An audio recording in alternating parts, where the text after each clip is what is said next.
A ver, ¿cómo puede ser que a una persona la declaren inocente y tiempo después le encuentren culpable por el mismísimo delito? Suena extraño, ¿verdad? Pues esa es justo la pregunta que vamos a desentrañar hoy, metiéndonos de lleno en el análisis de un caso real de la justicia colombiana. Y aquí la tenemos, la sentencia SP 2274-2025. Hoy vamos a desmenuzar esta decisión que viene nada más y nada menos que de la Corte Suprema de Justicia de Colombia.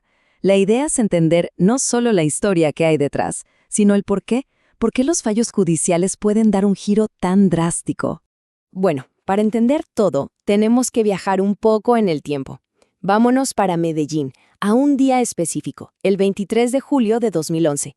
Todo arranca con una situación que, en serio, podría parecer de lo más cotidiana, pero que se salió de control muy rápido. Imaginen la escena. Tenemos a un señor, Jorge Albeiro Echeverry, que simplemente está en la calle esperando a que su esposa salga de trabajar. Algo de lo más normal, ¿no? Pues de repente se le acerca otra persona, Andrés Molina Cardona, y le exige, pero en un tono bastante fuerte, que se vaya de ahí. Y ojo, estamos hablando de una vía pública, un espacio por donde puede transitar cualquiera. Claro, la cosa se pone tensa. Jorge Albeiro no se va y Andrés Molina se aleja. Pero, y aquí es donde todo explota, regresa al instante acompañado de su hermano menor, y lo que era una discusión verbal se convierte en una agresión física. Esto es clave, muy importante. La víctima desde el primer momento identifica a dos agresores, no solo a uno.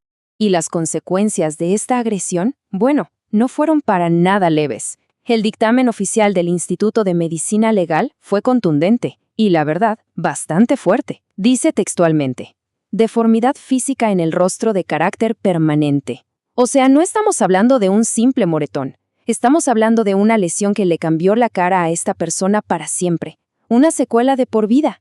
Esto es fundamental para entender la gravedad del delito.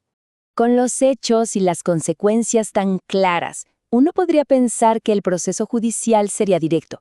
Pero aquí es donde la historia se convierte en un auténtico laberinto de decisiones que se contradicen. Miremos esta línea de tiempo.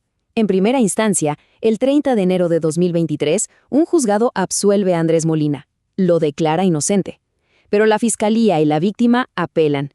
Un año después, el 15 de marzo de 2024, un tribunal de mayor jerarquía revisa el caso y toma una decisión totalmente opuesta. Lo condena. Esta revocación es precisamente lo que lleva el caso hasta la máxima autoridad, la Corte Suprema de Justicia. Y esta es la pregunta del millón.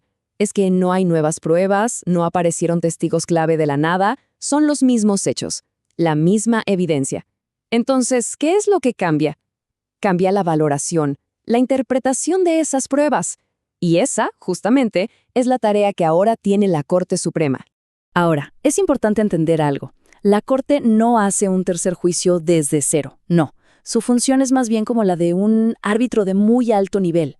Tiene que revisar si la decisión del Tribunal Superior, el que condenó, fue correcta y si la valoración de las pruebas se hizo como manda la ley, resolviendo las dudas que planteaba la defensa. Es que es muy interesante ver cómo la Corte va desmontando punto por punto los argumentos de la defensa.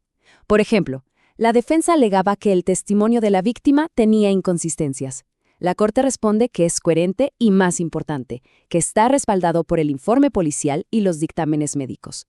Luego, se sugiere un interés económico. La Corte lo descarta de plano, pues el proceso ni siquiera lo inició la víctima.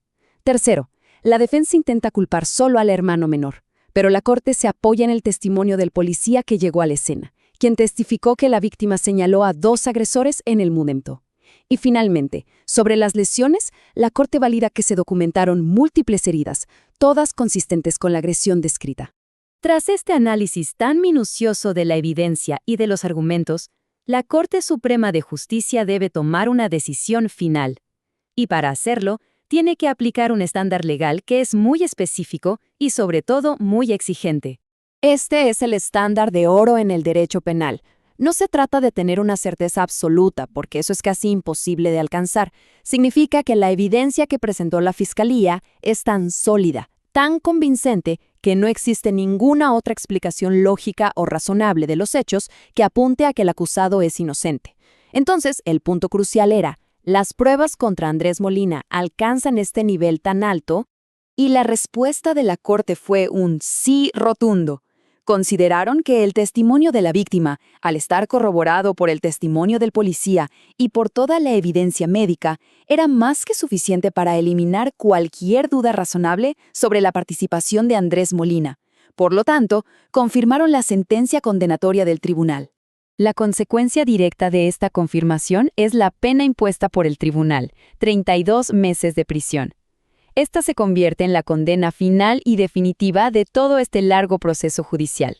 Más allá del resultado para los involucrados, este caso nos deja reflexiones muy importantes sobre cómo funciona el sistema de justicia y por qué existen diferentes instancias o niveles. Esta pregunta nos invita a ver el panorama completo, porque no se trata solo de un caso de lesiones, sino de un ejemplo de cómo el sistema tiene mecanismos para reevaluar sus propias decisiones en esa tarea tan compleja que es determinar la verdad. Si tuviéramos que sacar algunas lecciones clave de este fallo, serían estas. Primero, la importancia del recurso de apelación. Vemos que no es un capricho, es una garantía fundamental para corregir errores. Segundo, nos enseña que las pruebas no se valoran de forma aislada. Un juez debe ver el conjunto completo para formar su convicción. Tercero, refuerza que la palabra de una persona, aunque importante, adquiere una fuerza inmensa cuando se respalda con evidencia objetiva. Y finalmente, nos recuerda que, aunque la justicia a veces tarda, su estructura está diseñada para revisar y buscar la decisión más acertada posible. Esperamos que este análisis haya sido claro y útil para comprender las complejidades del sistema judicial. Para quienes tengan dudas sobre este u otro tema legal y necesiten una aclaración, en pantalla se encuentran los datos de contacto para obtener asesoría. Se puede escribir al correo contáctenos@tuasesorjurídico.gov o al WhatsApp 312-340-2104.